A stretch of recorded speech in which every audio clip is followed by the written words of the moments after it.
digital arena, on the app, on your smartphone, on X, YouTube, and Facebook. The Sportscast. Expect the unexpected. The Donut Bag presented by The Sportscast.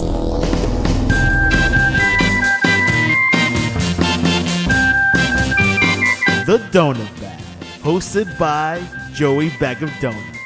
And here's your host, Joey Bag of Donuts.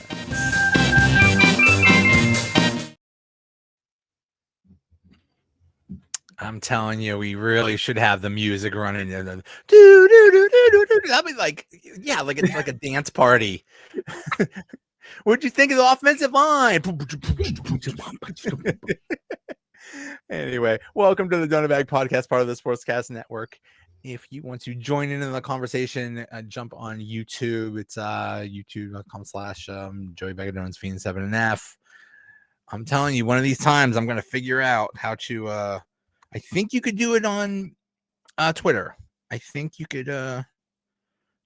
You could comment on Twitter. That would be cool. Because most of the people are on Twitter right now. Let me see what happens. I'm going to try to. So yeah, anyway. Well, the Steelers went to Ireland. Also, I think half of America also went to Ireland. It was a home game. I thought it was a really interesting touch that they brought the PA announcer from Larry Richards. Yeah. Like, because it was technically a Steelers home game. Yeah. So they brought her, like they have nobody in Ireland to say it's first down. That was weird. I think they, from what I heard from Larry, when Larry was interviewed, they went to the team and said, okay, since this is a home game for you, what do you want? Is there anything you want? And apparently they also said play Renegade in the fourth quarter because they did play Renegade. Yeah. With the video package and the whole deal. And that was a home game. If you look at the amount of terrible towels that were in the stands, that was a home game.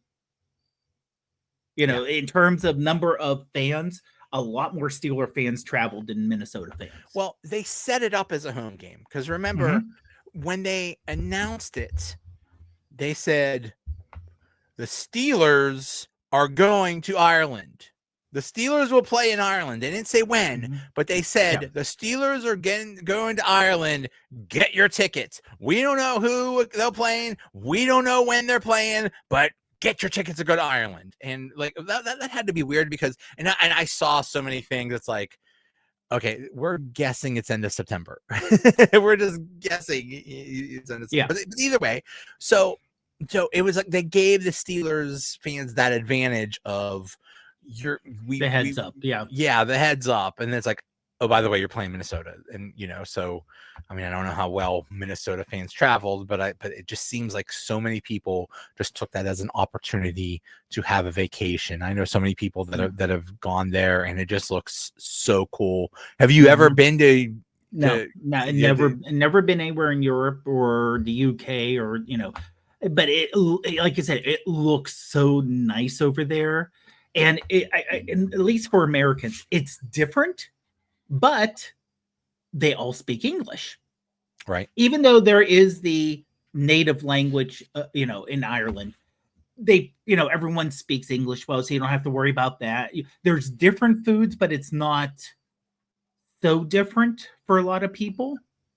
Because one thing we found out during the halftime of the Sunday night game is that NFL fans don't particularly like different things a lot of times. Well, when they found out the Super Bowl halftime show, they were not happy with Bad Bunny, which... Okay, I don't know a darn thing about Bad Bunny, although other than he occasionally wrestles in WWE, and he's very good at it. Yeah, and he is when they had the match in Puerto Rico, that man was over with that crowd. Oh, I'm sure. I mean, you figure the NFL understands that they need to expand their audience. That's why they're playing in Europe. That's why there's a Brazil game, a Mexico game. Bad Bunny is massive in Spanish speaking areas. Yeah. He when people think, oh, how big could he be? Think Taylor Swift. He's that big. Okay. He's massive. So all, people will be turning in just to watch him who all I maybe don't watch know, football. like I said, all I know is those. I don't know how many times he's wrestled, but I know I think it's been more than once, Oh, yeah. and he could be one of those celebrities that just happens to wrestle and just half-assed and stuff like that, like William Shatner or something like that, when he would show up on Raw or something like that, and he could have half-assed it. And no, he put in the work. And really put on some good matches. So I have all kinds of respect for him. That's really cool. I forgot what I was going to say, but yeah, that's you mentioned the Spanish speaking thing. Yeah. One thing that I learned is the Steelers are big in Ireland, but they're also, I can't believe how big they are in Mexico City. Yeah. Somebody said that there were, like, I was listening to DVE, and they were having this guy on that is he's like an analyst in Mexico City, and he was like the best football analyst I've ever heard. Like the points he was making was amazing. But he said, you know what? There are more Steelers fans in Mexico City than people in Allegheny County. So you know what? I 100% believe that, because you figure Mexico City has 20 million people in it. Right. So even a small percent of them, yeah, if 10% of them like the Steelers, that's more than the population of Allegheny County. So that's cool. So if you are Spanish speaking, hola, ¿Dónde está la biblioteca? That's all of Spanish I remember. I took 5 years of Spanish, and I know very little of it. So sorry. Buenos dias. I don't know. I'm sorry. But yeah, it was. I think it was a massive success. And I really like that Tomlin got, and anytime he would talk about he would get very emotional, because he was thinking of Dan Rooney, who was the ambassador to Ireland. That's I mean, and that's amazing.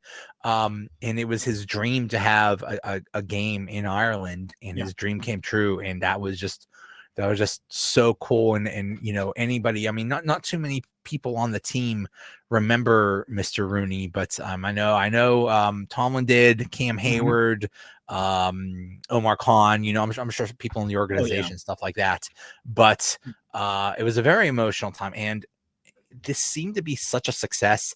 And Ireland is I don't know how they do this, but they assign regions of the world to teams, and they say, okay, Ireland, you are the region of the Steelers, not just the Steelers, but I will also believe the Green Bay Packers or something like that. Okay. Another region that the Steelers have is actually Mexico City.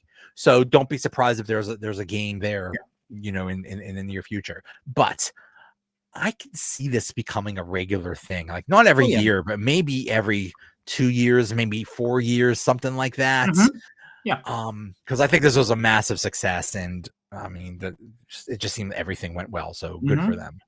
Yeah, and unlike a lot of the games, admittedly, it should not have been that close.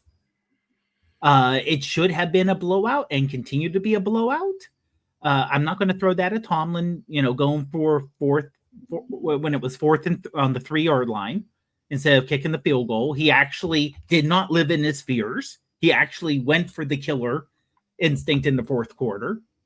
The Steelers were up, and if they would have scored a touchdown, they'd be up by 2 touchdowns. The game's over. They didn't make it, and that's when they went 99 yards to score a touchdown. So, but the game was actually suspenseful till the end. So that is something else where you get a lot of these games where you're like, oh, this is going to be a great game. It's in Germany. This game sucks. This is not the even when they pick teams that should be interesting, it turns out like, ooh, Here is the game of American football. The score is 44-6 or something like that. Yeah. Exactly. Yes. But yeah, it turned out to be a good game. Like I said, a little closer, but yeah. Brothats. I don't know what brothats means. I hope that, I don't know if it's a bad thing. Hi, Jamal.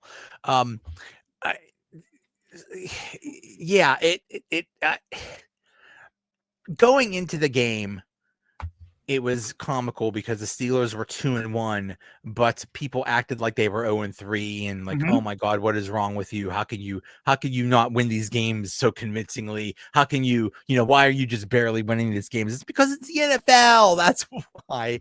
And it's early season NFL. Exactly. It's September football. We've talked about this. The first 3 or 4 weeks are your new preseason. Mm-hmm. And I think you're now starting to see, the offensive line has gotten a lot better since that Jets game.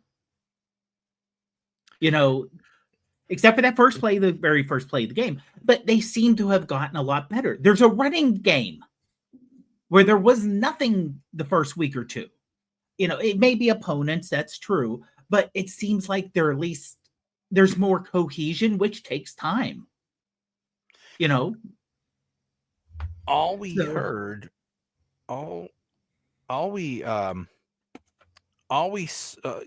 we went from game one, which was completely surprising, but it was the offensive line sucked, but Aaron Rodgers was awesome because he was passing like crazy and the defense was absolutely horrible.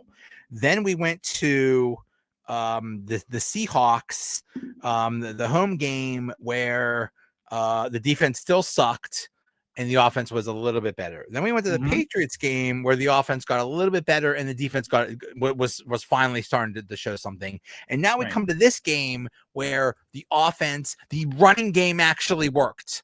Oh my goodness. Running touchdowns,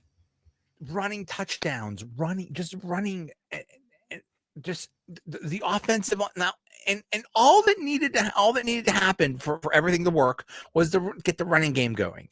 You get the running game going, that means you could get the passing game going. You get the running game and the passing game going, that means you could have long sustained drives. You have long sustained drives, you score points and you score touchdowns, not just field goals, which is nice.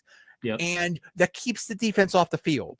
So when the defense does play, they're dominant because they're fresh.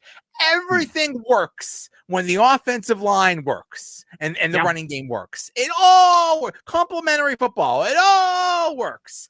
And when it doesn't, everything sucks. So there we go. So it worked. But yeah, it's been improvement. We're in game 4 and there's been improvement. I actually heard good things about Broderick Jones, and I never thought that would happen. So that was amazing. But the weird thing is, the running game was good, but not who we thought it would be. We thought we heard Jaylen Warren was questionable, and then I guess he didn't even dress or was announced that he wouldn't play, and it was Kenny Gainwell. It's like, and at first I thought, that's not good. Well, it turned out to be very good. Yes. And even Caleb Johnson, who doesn't know the rules of football, even he was doing well. This is the only thing I think we all can agree on about the running game. Aaron Rodgers should not run. Or if you're going to run, slide feet first so you don't freaking fumble the ball at the end of the run. Listen, you and me know something about running. That was dumb luck.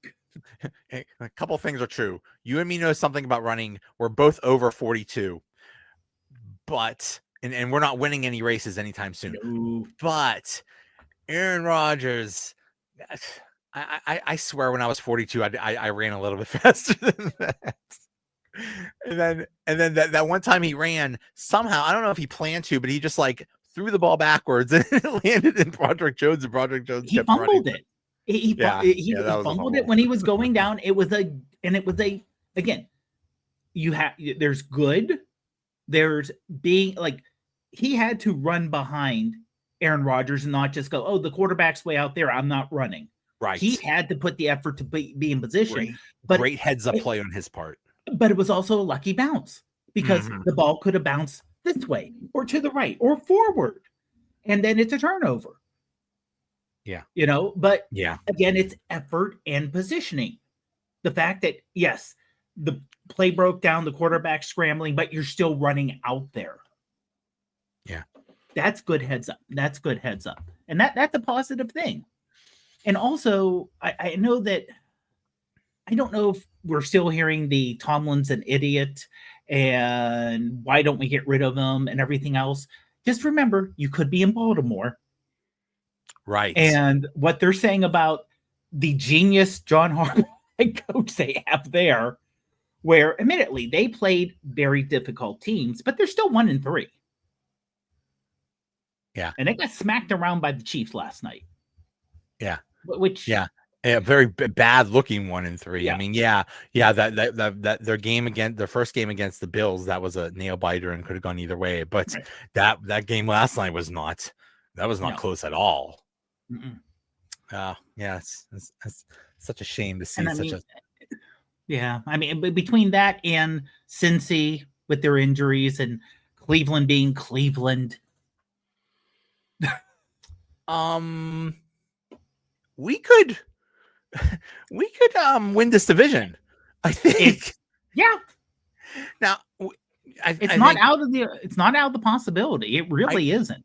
I think the Bengals are kind of hopeless. I think their best case scenario is they go 8-9 or 9-8 or some crap. I mean that's a huge stretch right now because I think Burrow's out. The Browns is the Browns. They're just an absolute joke. They'll go like 4-13 or something like that. But the Ravens, if Lamar Jackson's hurt, they are absolutely screwed. Oh yeah, and the fact and Derrick Henry not playing like Derrick Henry. Well, I mean, he had to get old at some point, so I don't know what's going on there. It's not even that; it's the fumbles. It's the other thing. It's not just I'm getting slower or I'm not the big bruiser I used to be. Like I said, that's age. But hold on to the ball, man. Yeah. But yeah, I mean, like I said, Lamar Jackson, and then the Steelers do have their own injuries. Luckily, it's an off week next week. That's also good with the travel coming back. So, hopefully that will get better. But, especially after week 2, where we were all kind of like, oh, they got beat by the Seahawks. There's no way they should have lost to them. How bad is this team? They can't run. Now, a couple weeks later, like, things are looking better. Who knows what's going to be like in a month? But right now, things are looking better. People kept saying, it's like, just wait. This is not you just gotta wait. You just gotta wait. And hey, it is. And another thing is when the schedule came out and they said the Steelers bye is on week 5, and it's like, oh, that's too early. It's like, actually it kind of worked out pretty well because hopefully we could get some people back. Now, from what I understand, Calvin Austin might not be back in time. Jalen Ramsey might be gone for a few weeks or something like that. But still, it's a good time because they've had to deal with some injuries early, so that's good. The nice thing, all jokes aside, about Caleb Johnson is that's really cool that they didn't just give up on him, or he didn't just give up on them, and maybe he could actually contribute. Because I mean, after that boneheaded kickoff thing, like, I mean, that just has to suck when you do something where everybody's talking about you. Like yesterday in the Colts Rams game, the Colts throw this bomb to this Adonai Mitchell. He's running down the sideline. He got the ball. He's about to score a touchdown. He switches the ball in his hand. It flies out of his hand. Boom, safety. Whoops.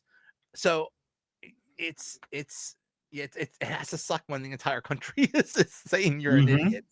And I would say this is almost have to be worse for a rookie, because Oh, that yeah. could get in your head so much. Yeah, everything is already in his head.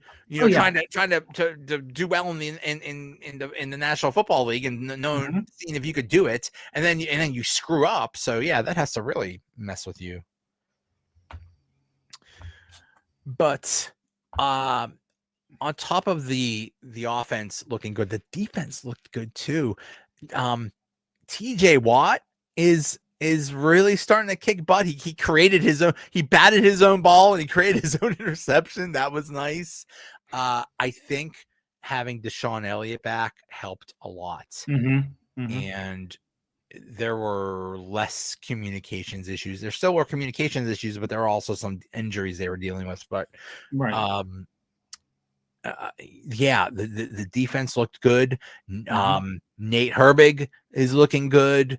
What's his name? Derek Harmon is he's looking really good. That's promising. And maybe he was the missing link for the defense. we were joking about that, and we were saying that he's the Messiah, and he's going to. But maybe he actually did make all the difference. I mean, that's the first few weeks they were getting destroyed in the run, and then all of a sudden that stopped happening. So there might have been something there. So that's good. Just about everybody in the defense looked good. So everything is looking good. At halftime, they're up 14-6, and by the end of the third quarter, they are up 21-6. And at one point, they were up 24-6 with like 10 minutes left in the game. I was like, "Oh my god, when was the last time the Steelers were up 2 or 3 scores?" This is an easy game. No stress involved. We got it made. Finally an easy game, and then oh my goodness. Yeah, we knew. I mean, the Vikings were, they're a good team. We knew they were going to put up somewhat of a fight.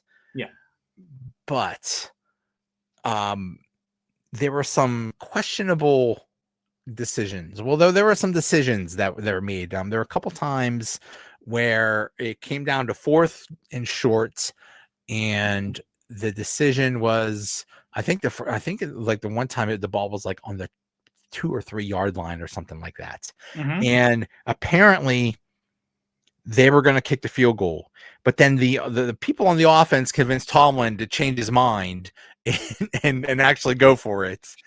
And then they decided, I don't know what was going on there, but they decided to go for it, and they don't I was listening on the radio at the time, and they're like, "Oh, it looks like, are they going to try it? Oh, that's kind of a long 3, almost 4 yards. The kicking team. Wait a minute, they're pushing off the kicking team. They're going to go for it." I'm like, okay, what are we doing?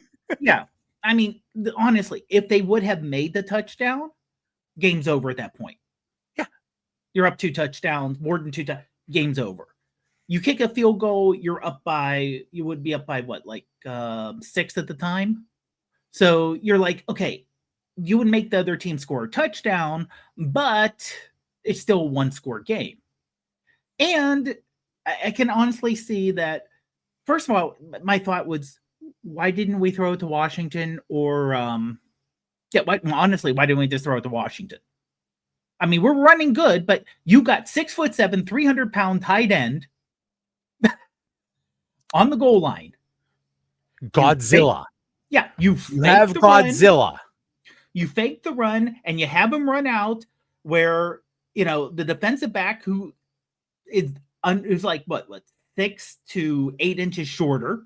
You throw it up, he's got a great chance. He doesn't even have to run. He just has to walk, turn around, and he's like King Kong on the Empire State Building where he's swatting at planes. And instead of planes, those are cornerbacks. They can't get to him. Like, this isn't hard, people. He had 3 receptions also. So they actually threw to him this time. Yeah, they threw to him. Yeah, so it's like, but they almost made it. Well, they made it down to the 1, and honestly, I could see that. Okay, we are up. They're on the 1 yard line. Now you got to drive 99 yards. So I was happy either way. Yeah. And people were saying, well, why didn't you have Aaron Rodgers throw it? Because he might have thrown an interception and they could have taken it back for a pick six, or who knows what could have happened. So I'm fine with the decision to go for it. I'm fine with running it, and that's a good decision. It's like, okay, now you have to drive 99 yards. I think that was the drive where unfortunately they threw like a 90-yard pass to Jordan. There was some, that was one of the communication errors. Yeah. Someone was so, but the crazy thing is Peyton Wilson, a linebacker, catching a wide receiver from behind. Wasn't that was That's one exactly what happened. Peyton Wilson caught this guy. He was going like 22 or 23 miles an hour, almost as fast as I run when I run races. Almost. The fact that he caught a wide receiver, Jordan Addison, I know this was his first game back from a suspension. Maybe he's not in the greatest shape or whatever, but dude, that dude has to be ashamed of himself. Like, how did you allow yourself to be caught, dude? You go back there in the treadmill. You go work on your running or something, because that was bad. And I mean, they did score a touchdown, but it also took until fourth down to score. Okay. So that helps too. Play by Peyton Wilson was actually so huge, because if they just scored there, that was like a quick strike. It's like, oh my God, we still have plenty of time. But no, he pulls them down at the 1 yard line. And then on first down, they don't make it. The defense comes up big. Second down, the defense comes up big. Third down, the defense comes up big. And finally on fourth down, they were able to get into the end zone. But they waste a lot of time doing that, all because of Peyton Wilson. So that was one of the plays of the game. Such a great heads-up play. That was awesome. And again, this is when there's communication errors, kind of like Broderick Jones hustling. Yeah. You have to hustle, and he hustled. You hustled. And that is something where I think a lot of people, this is where Tomlin's good. People hustle for him. Yeah. This is the positive, that you rarely see the Steelers give up a game. Even when they're out of it, you don't see them going, it's over. Right. Right. Now, I didn't watch the Ravens-Chiefs game, but I'm hearing people say afterwards, it's like, yeah, were the Ravens really pushing as hard at the end of the game against the Chiefs, or did they look kind of let down? And they lost Lamar Jackson had a hamstring injury, so they knew they had no chance. So I don't blame that too. Yeah, and I mean the Chiefs did look really good. I mean, they're I guess they're an okay team. So and they were at home also, so that helped too. But but one thing that helped the offensive line looked so good was the decision to basically have Washington out there all the time, and basically a sixth offensive lineman. I think that's Spencer Anderson, and they just called them an extra tight end. Is like number 74 is reporting it as eligible. Tackle eligible. Yep. Yeah, and when they did that, they were able to run, and I don't care what they have to do. I don't care if you have to bring 6, 7, 8, 9 people on the offensive line. You were able to run, so keep doing it. Yeah, great. I mean, and it's this is the thinking out of the box, which we didn't see really last year, year before.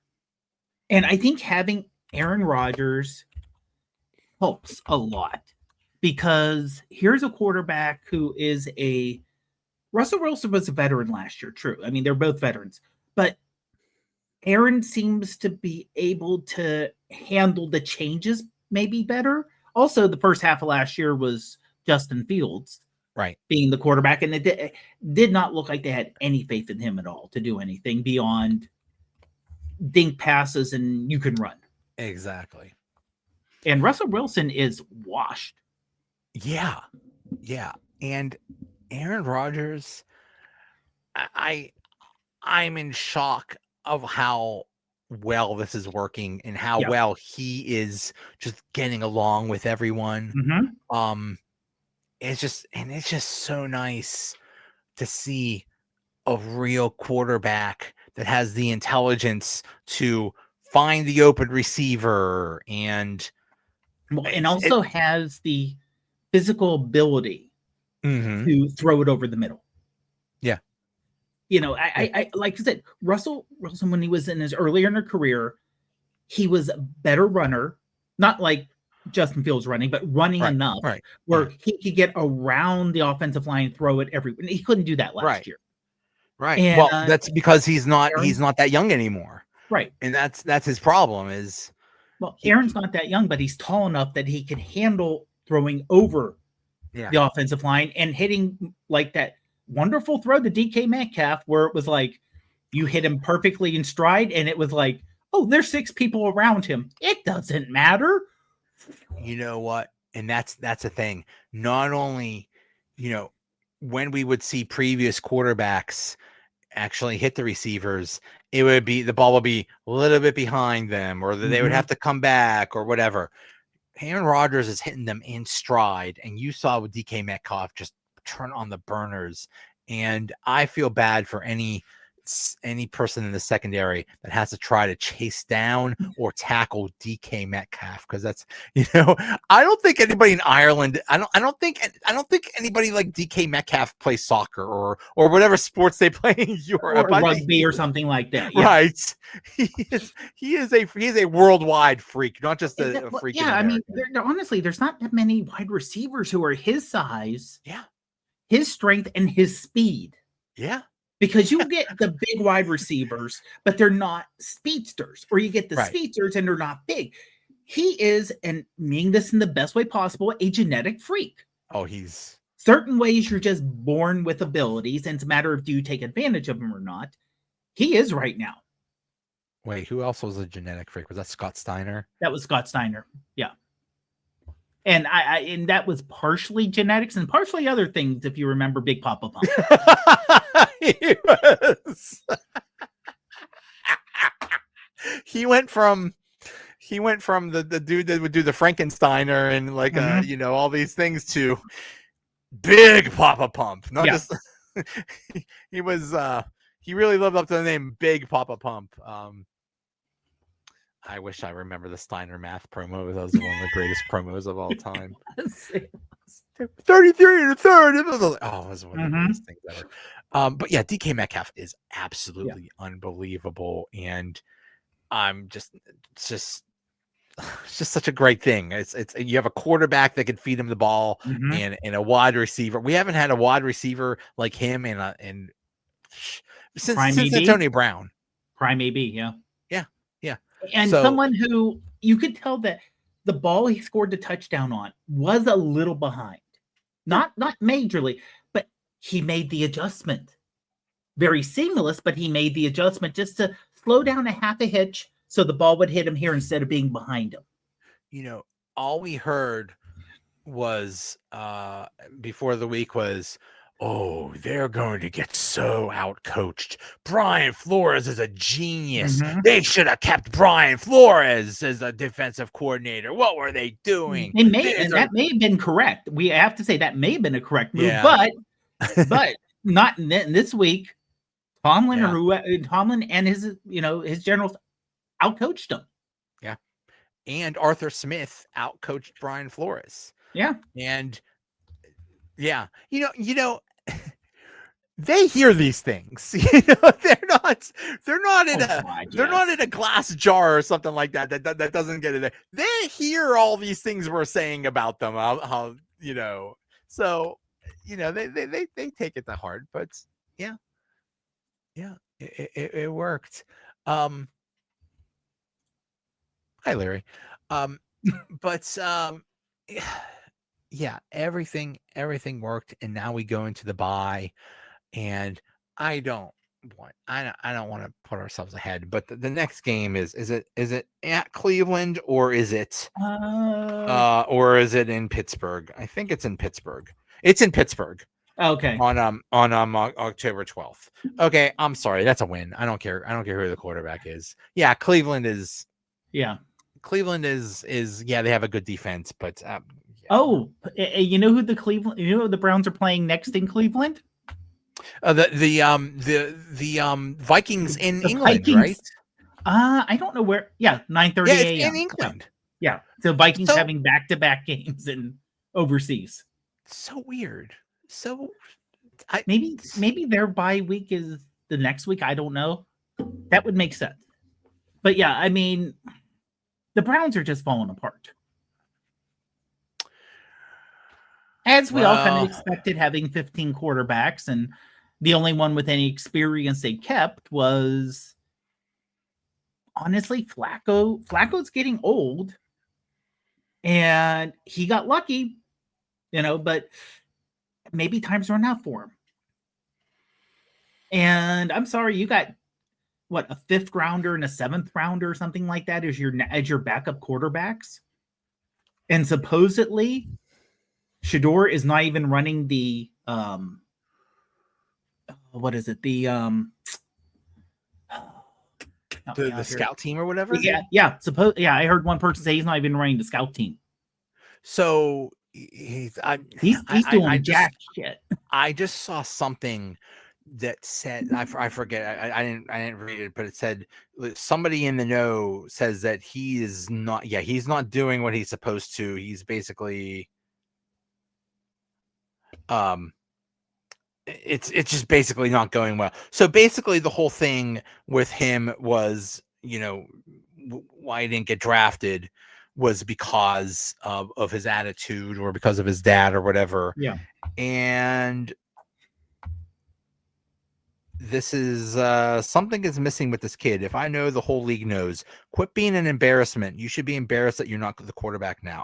This is what Rex Ryan said about him, quote unquote, running his mouth. This kid talks and he runs his mouth. Like he said, I could be a starting quarterback with his arms crossed like this. Get your ass in the front row and study and do all that. If I know, the whole league knows. So, I don't know. I don't pay attention, but it sounds like if something did happen to Flacco, it wouldn't be Shador Sanders that would be next in line. It would be that Dylan Gabriel, which is who came in the game on Sunday. Okay. They did pull Flacco and they put Dylan Gabriel in. Okay. So yeah, I mean, and you get and Dylan Gabriel was not one of these, he's your quarterback of the future, he's going to be so great. It was, he's a quarterback. He's not your franchise savior quarterback. From what I understand, he is very undersized, and that's putting it nicely. Yeah. But do we know how big his hands are, though? when Kenny was in Cleveland, did they have a handoff somehow to see who had the smaller hands? A handoff. Well, how big? They say I had small hands. What's the size of your hand? High five. When you do a high five with them, like you also have like a tape measure in the other hand or something. The Browns are a mess. And then the next game is in Cincinnati, which looks very winnable now. The only thing that will hurt, it is a Thursday night game. Yeah, that's true. So short week, but hopefully, since there's a bye and then the Browns and then a short week, that'll help. Yeah, and then the hard game is the Packers are coming here, and we saw the Packers tie Dallas last night. Yeah, 40-40 in overtime. 40 points. Yeah, I stayed up for that whole dang thing. I stayed up for a tie.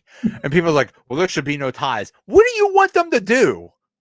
Just play forever? Have a you can't have a shootout like in hockey. You could do that Dr. Pepper. You could do a kickoff challenge. You could have Pat McAfee could just give them money for every kick they make. Just have just have random people like, okay, the left tackle, he's about to attempt a field goal now.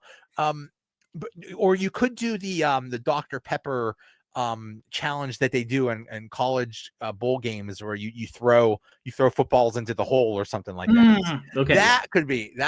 I mean, you know what? We laugh, but that's basically what a hockey shootout is. Yeah. It's not really. It's it's not hockey. Yeah, I mean, yeah. What are you going to do to resolve a tie? Who cares if there's a tie? Yeah, I mean It's a tie. It happens. Yeah. Sometimes two teams face each other, and you're like, yeah, you're equal. That was a fun game, but yeah, I don't know what was going But on how there. bad is Green Bay's defense that they gave up 40 Well, when Dallas is down a wide receiver? that's true, but Dallas, I mean, Dak Prescott is playing really well, and George Pickens Yeah. had a good game. Well, unfortunately, nobody's saying, "Oh, darn, we should have kept George Pickens because he was maybe one of the world's worst humans." But yeah, I mean, they do have basically the Cowboys are the new Cincinnati Bengals. They have a good they have a good quarterback, one or two good wide receivers. They do have some good offensive weapons. They just have no defense. And I think Micah Parsons got hurt, but also I think there was just a big emotional component because I mean all throughout basically this entire season it was like, oh, what's going to happen when Micah goes back to Dallas? And I mean, he still has a lot of love for his old teammates, so that was hard. Ownership he hates, but right. I saw a thing where when Micah Parsons went to sack Dak Prescott, it was similar to that WrestleMania match when Ric Flair went up against Shawn Michaels. And Shawn Michaels super kicked him. He's cried. He's like, "I'm sorry, I love you." I'm not going to hurt you, really. But yeah, I mean, I don't want to get ahead of myself, but if the Steelers keep improving and they keep playing well, they could win some games. That's all I'm saying. Yeah. I mean, who knows if, Indianapolis Jones will continue. Daniel Indianapolis Jones will continue with his, even though he had a good game. He had a good game. He had a good game last, he lost, but it was against the Bills, right? Right. So, yeah, pretty much, that's a victory for how everyone thought the Colts were going to play this year. Right. Chargers didn't look great. Oh God, yeah, they play in I was gonna say in San Diego. They play at the Chargers after that. Yeah. Which may even be a home game in a way. Pretty much. If people travel to Ireland, they're gonna travel to LA. Yes. Yeah. And then they play the Bengals again. Yeah. Here. So that's in Pittsburgh. Yeah. So honestly, the next 6 games, 2, 3, maybe 4-2, 3-3, 4-2, something like that. Me picking them to go 18-0. Maybe it's not looking so bad now. Maybe I know what I'm talking about. But no, I mean, it's just you gotta hand it to the whole team. You gotta hand it to the coaches. They're improving every week, and that's all you can ask for. So and you people that are complaining about wins, like we said, go look at Baltimore. They'd kill for a win right now. They'd kill for a healthy quarterback. Right now, I think they kill for Tomlin. Hey. Harbaugh's supposed to be a genius, so either one of them are supposed to be geniuses. So, hey, good for you. It's funny how many IQ points you accumulate when you have a really good quarterback. It's funny how much smarter these coaches are. When, Andy Reid was way smarter with Patrick Mahomes than when he had Alex Smith or some other schmuck quarterback. Like that. It's amazing how that works. Anyway, so we will see. Things are trending upward, but you know what? At the same time, they could play Cleveland and lose, and we're saying, what the hell is going on? This season's going to hell. The Steelers are in. There's like 2 really good teams, the Eagles and the Bills, and they could probably win every game. And well, I was going to say maybe the Ravens, not even them anymore. No. Every other team, they could win every week. They could win or they could lose. It's a 50-50 shot. So it's just unpredictable. and don't bet on it because you're going to lose money. But Yeah. it's just I mean, it's just especially the last 2 weeks have been completely crazy. With like Carolina puts an amazing game, and then they sync up the place. They blow out the Falcons and then get destroyed at home by the Patriots, who the Steelers beat in New England. So yeah. And then Atlanta has a great game this week. And the Giants win. Was anyone predicting the Giants to win? Right. Any games this year? Right. Maybe they won their one game of the year. We'll see.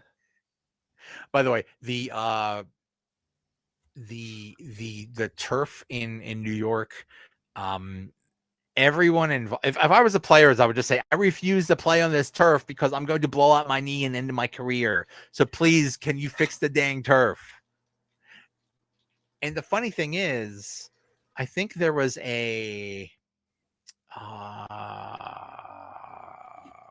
was some kind of soccer match that they were playing in that stadium, and for that they put grass in the stadium. It's like, why don't you just do that all the time?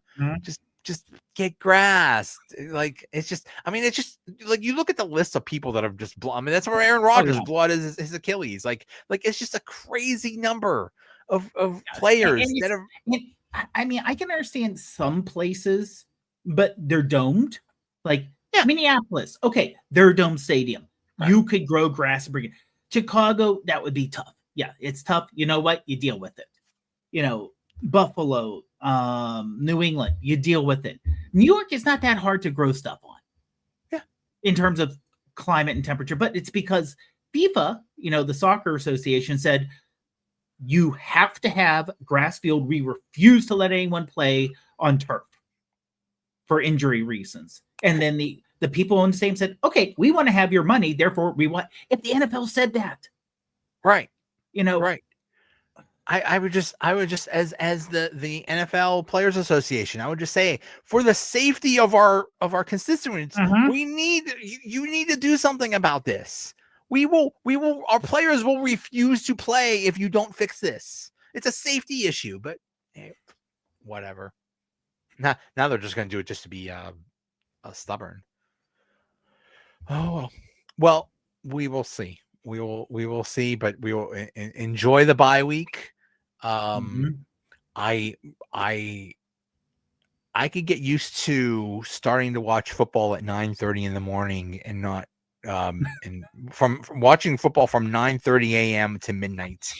I could get used to this. I'm perfectly okay with it. That is my ideal Sunday, is just watching football all the time. And that's kind of what get up to go sleep.